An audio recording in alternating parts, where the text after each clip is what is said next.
ধানমন্ডি 32-এর এই যখন ওইখানে বিক্ষুব্ধ জনতার সেখানে একটা ক্ষোভের বহিঃপ্রকাশ আমরা দেখেছি। আমরা যখন লক্ষ্য করছি এটাকে কেন্দ্র করে আরো নৈরাজ্য তৈরি হতে পারে, আরো উস্কানি তৈরি হতে পারে, সেজন্য আমরা বলেছিলাম যে দায়িত্বশীল নাগরিকের জায়গা থেকে প্রকাশ্যে ভায়োলেন্সকে আমি উৎসাহিত করতে পারি না, প্রকাশ্যে সংঘাতকে আমি সমর্থন করতে পারি না, সহিংসতাকে আমরা সমর্থন করতে পারি না।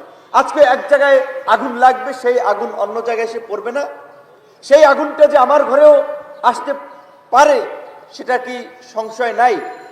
এই যে ধানমন্ডি 32 থেকে ঢাকার বাইরে আরো বিভিন্ন জায়গায় চললো, এবং এইটা করতে গিয়ে আবার কিছু মানুষ যারা ধরেন রাগে ক্ষোভে এই ফাঁসিবাদের প্রতি ঘৃণা প্রকাশে সেখানে গিয়েছিল, তারা অনেক আহত হয়েছে। দুই এক জায়গায় আবার মানে দেখা যায় মারামারি লেগে গেছে।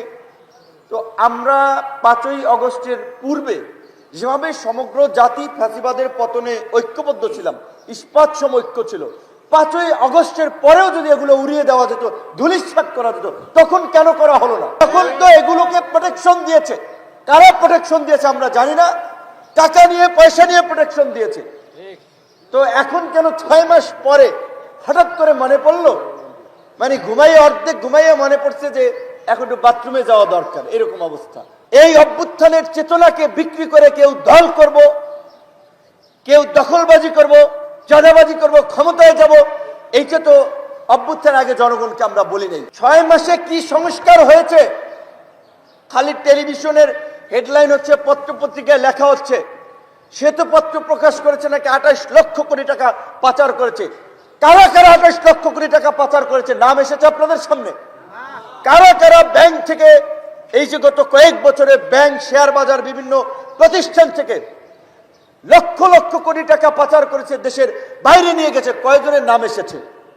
যে এই বসুন্ধরার মতো আপনার এই মাফিয়া দুর্বৃত্ত বাংলাদেশিতে সবচেয়ে ভূমিদস্যু শিল্প কারখানা, জনগণের রক্ত চুষে আজকে 1000 কোটি টাকার মালিক হয়েছেন, মরার পরেও শেখ হাসিনার সাথে গিয়ে জান্নাতে থাকতে চেয়েছেন, তারা এখন ব্যবসা বাণিজ্য করছে দেদারসে। তাদের মতো মাফিয়াদের বিরুদ্ধে ওরিয়নের মতো এবং আরো যারা এস আলম কিংবা আরো যে সমস্ত গ্রুপ, নাবিল গ্রুপ, এই যারা হাজার হাজার কোটি টাকা আপনার ব্যাংক থেকে হাওয়ার মাধ্যমে উড়িয়ে নিল, কয়জনের বিরুদ্ধে ব্যবস্থা নেওয়া হয়েছে?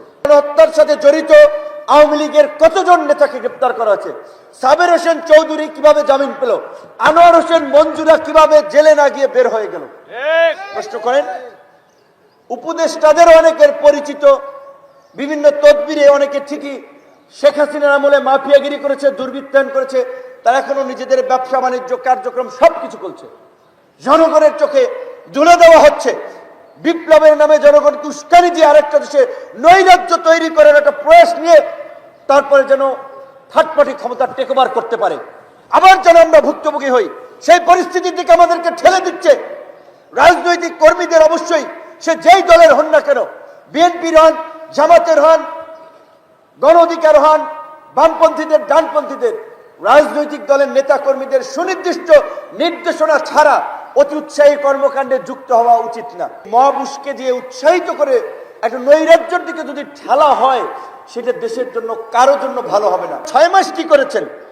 5ই আগস্ট থেকে 8ই আগস্ট সরকার ছিল না, এই বিপ্লবী ছাত্র জনতার দখল ছিল, তখন কেন মাটির সাথে মিশিয়ে দিলেন না? এখন এইখানে ঘটনা ঘটছে, পাকিস্তান রিয়্যাক্ট করছে, ভারত রিয়্যাক্ট করছে। আমরা কি বিদেশিদের আরেকটা কুরুক্ষেত্রে পরিণত হব? নির্বাচিত সরকার ছাড়া বিদেশি বিনিয়োগ আসবে না, গার্মেন্টসের, অন্যান্য ইন্ডাস্ট্রিতে নতুন আপনার পরিবেশ খুলবে না ব্যবসা বাণিজ্যের।